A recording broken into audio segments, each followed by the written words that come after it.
Hello everyone. This is the second lecture in the discrete mathematics series, and in this lecture we will be studying the algebra of sets.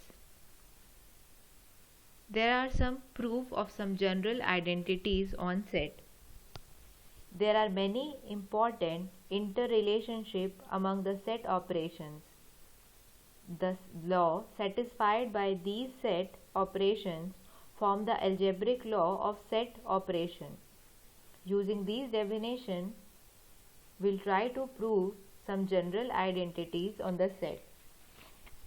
There are various laws named as idempotent law, associative law, commutative law, distributive law, identity law, involution law, complement law, and De Morgan's law.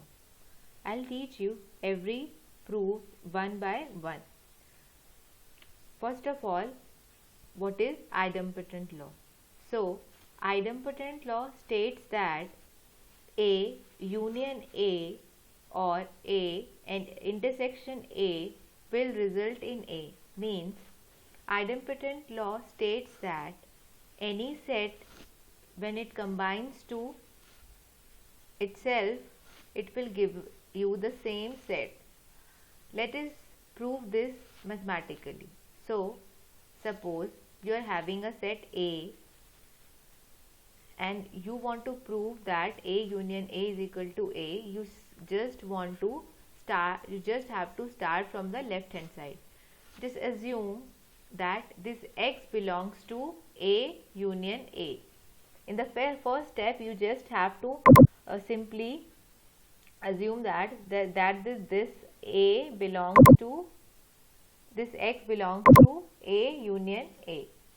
Then if this belongs to A union A, then you can simply write it as this X belongs to A and this union can be represented. This you have to keep in mind, that you can write union operation as OR and you can write intersection operation as AND.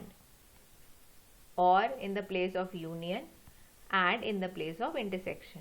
So, if this is written as this, you can simply write it as X belongs to A or X belongs to A. Okay.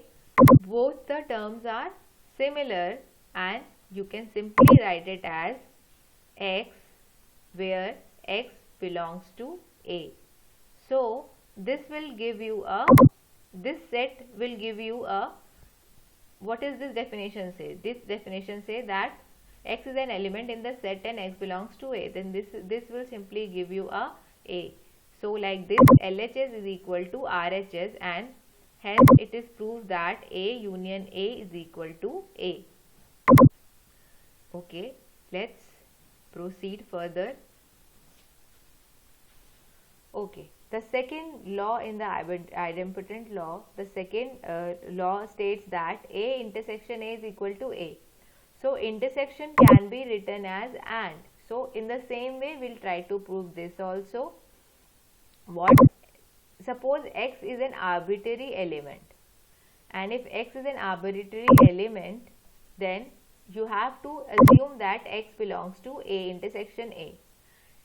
Now, expand this, X belongs to A and this will replace by a and X belongs to A. You can simply write it as X is an element in the set where X belongs to A and this will become A, and like this LHS become RHS, and this is proved. Hence proved that any set, when it is unite or intersect with itself, it gives you the same set in the resultant. The next law in this series is identity law. The identity law states that whenever you combine a set with a null, A union null will give you a A and A intersection universal set will give you a A. So, what is this? Whenever you unite a set, whenever you perform a union of a set with a null, you will get the set. Whenever you intersect a set with a universal set, you will get the same set. Let's prove this.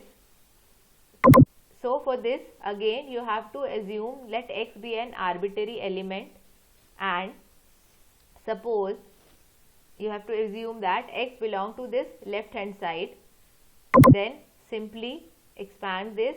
This will become x belongs to A. This will be replaced by OR x belongs to phi. So x belongs to phi means nothing, and this will become x belongs to A. You can simply write it as x is the element in the set where x belongs to n. This will give you a A. So like this, LHS is equal to RHS, and hence it is proved that A union null will give you a A. Okay. Now identity loss, second equation, A intersection with the union set will give you a A. How? Let x be an arbitrary element and x belongs to A intersection B. In the same way we expanded, then x belongs to A, this replaced by and x belongs to the universal set. X belongs to universal set, definitely doesn't mean anything. Then x belongs to A, then this will be converted into this form. X is a element in the set where x belongs to A. This will give you a A. In this way, A intersection union is A. This is also a law that we have proved. Next is a commutative law. What does commutative law states? It simply states that A union B is equal to B union A. A intersection B is equal to B intersection A. Whenever you combine a set, the sequence is not important. Either you perform a union or you perform a intersection.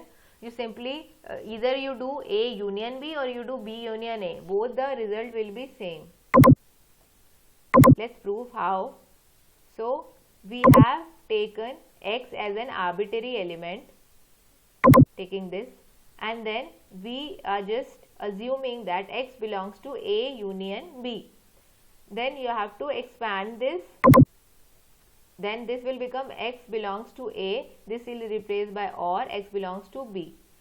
So because I want this in somehow in this format, so I have just interchanged the positions.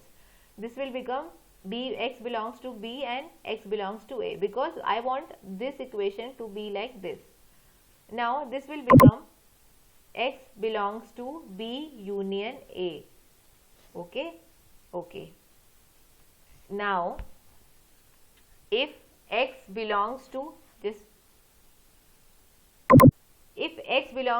A union B and x also belongs to B union A, means x is a part of this set also and x is a part of this set also. Can we simply say that this is a subset of this? Yes, we definitely can say. If I am assuming that x is a part of this also and x is a part of this also, so definitely this will become the subset of this. So I have just written this, that this is a subset of this set. Why? Because according to the solution we got that x belongs to this also and x belongs to this also. Now just try to prove this with the RHS. In RHS side I have taken this and I have assumed that this belongs to x, and in the same way I am trying to solve this. X belongs to B or x belongs to A, union converted into OR. In the same way I want to just shuffle the position because I want it to be like this, A union B. So I have just shuffled the position. Same concept here also. If x is a subset of this and x is a subset of this, then definitely this will be the subset of this. I have written that. So according to this, if this is subset of, if I am saying that this is a subset of this and I am saying that this is a subset of this, then definitely means they both are equal. They both are equal. So hence this is proved. In the same way you can prove this also. You just have to change the signs and interchange the positions.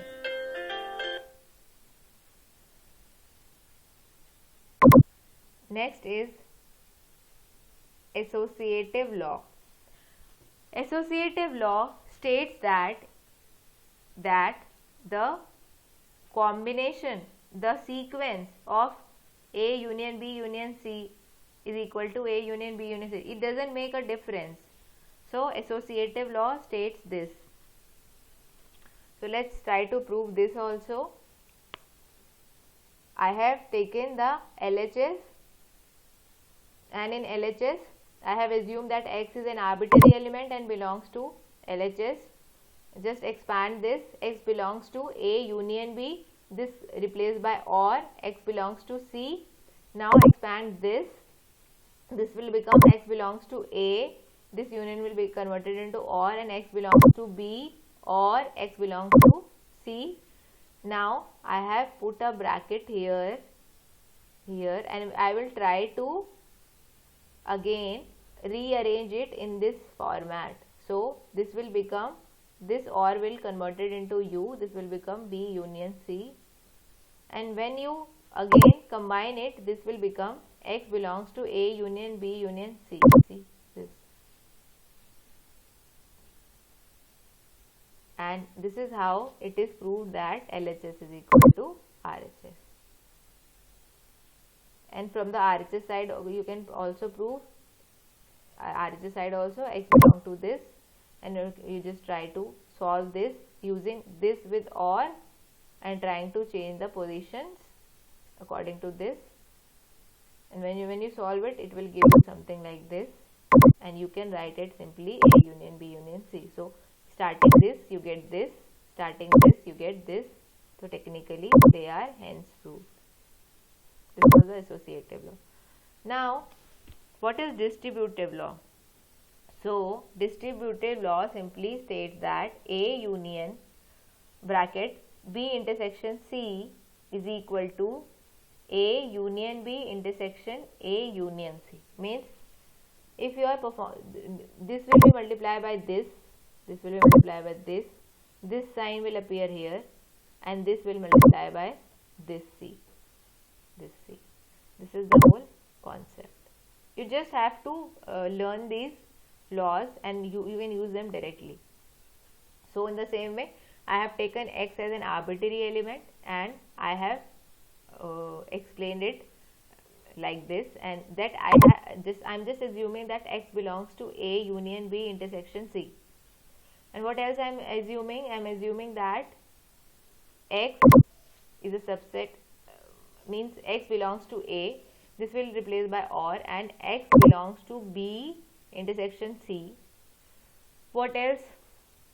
I'm just trying to replace this by AND, intersection by and union by OR. Now because I want to make it like RHS, you just have to combine this with this, and you have combined this with this. See, and when I replace OR by union and AND by intersection, I'll get this. After solving this, you'll get the RHS. So this is also proved.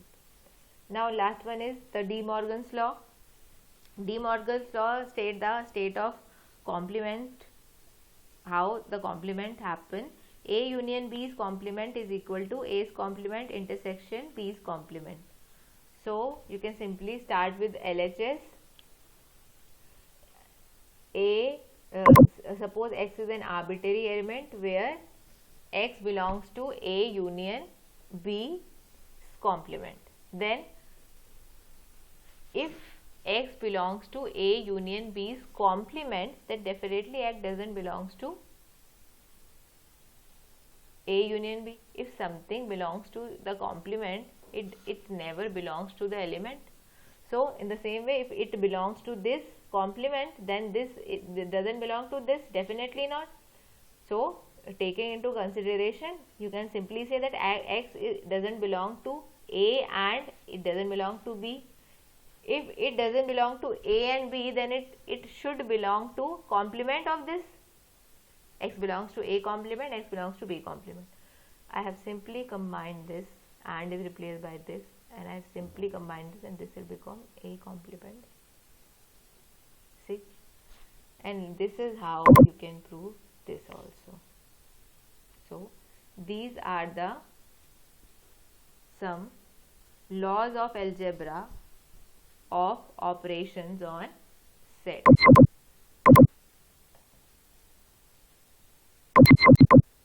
So we have just studied the proof of these laws: idempotent law, associative law, commutative law, distributive law, identity law, and so on. Involution law, complement, and De Morgan. These are the law of algebra. Next, see what is Venn diagram. A Venn diagram is a pictorial representation of sets which are used to show or represent basically the relationship among various sets. The universal set is represented by the interior of the rectangular box and its subset represented by the circular area drawn within the rectangle. If a set A is a subset of B, then the circle will appear inside A. Okay, let's see how we can represent. These are the operation name and these are the symbol, and this is the Venn diagram. Suppose B is a proper subset of A, means B is inside A. So you can simply write it down as this will be this rectangular box will be the universal set. This is the main set and this is the subset. That is why I have drawn it inside this. Means B is just a part of A and they both are part of the universal set. So this is how we represent a subset in the Venn diagram. Next is the complement of A, means something which is in the universal set but it is not within the set. Means if this is A, then and this is the universal set, then this is A complement. The region outside A is A complement. What is A minus B? This is called the difference operation. A minus B means you can simply minus like this also or like anything. So I am simply erasing the area from A that contain B, means just remove B from A. What is union? Union means combination of both the set, this also and this also, and the common part will appear only once. What is the intersection part? The common one, this is. And what is the symmetric difference? This is represented by this plus sign and a circle outside this. See, I just told you in the previous lecture. So this will be the, means from the whole you just have to minus this. So this will be the Venn diagram for the set relation. Okay, let's see the axioms of the Boolean algebra and the theorem. A non-empty set B with two binary elements, okay, and dot and plus, it's also called union and intersection, and or a unary operation complement, and the two distinct elements 0 and 1 is called the Boolean algebra. So Boolean algebra is basically only on the following things, means 0, 1 are the two elements, plus and dot are the two operations, and complement is the unary operation. So let's see the axioms of Boolean algebra. So just studied the commutative law, distributive law, identity law, and complement law. These are the equations for them. Next is the basic theorems: idempotent law, boundedness law, absorption law, associative law, uniqueness of complement. Just go through all these basic theorem and axioms once. And the next is involution law, means if you complement 0, if we complement 1's complement, A's complement again complement will give you A. And next is 0's complement is 1 and 1's complement is 0. De Morgan's law, just told you. Okay, and there are some there are certain proofs that we have already done, and if you want you can refer this also. And what are the Boolean sub-algebra? Now we will study the Boolean sub-algebra. A non-empty subset A of Boolean algebra is called Boolean sub-algebra if A is a Boolean algebra under the same set of binary and unary operation. Okay. For example, consider this set D30 1, 2, 3, 5, 6, 10, 15 and 30.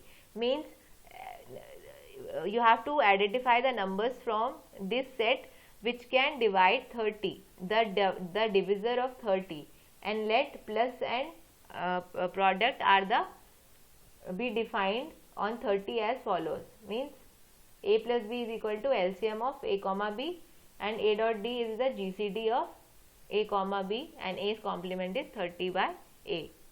Then d in the Boolean algebra will be represented as a1 will be represented as 1, 5, 6 and 30, and a2 will be represented as 1, 3, 10, 30, and a3 will be represented a 1, 5, 6, 30 are the Boolean sub-algebra of D30, since a1, a2, a3 are closed under these operations, but a4, 1, 2, 3, 6 is not a Boolean sub-algebra because this is does not belongs to 30 divided by 6 does not belongs to a4. To show this, we will study the basic operations. Means if logic 0, false, true, you can say 0 is also called false, or it is also called off, it is also called low, it's also called open, it's also called no, whatever you mention, and true is also called 1 or on or high.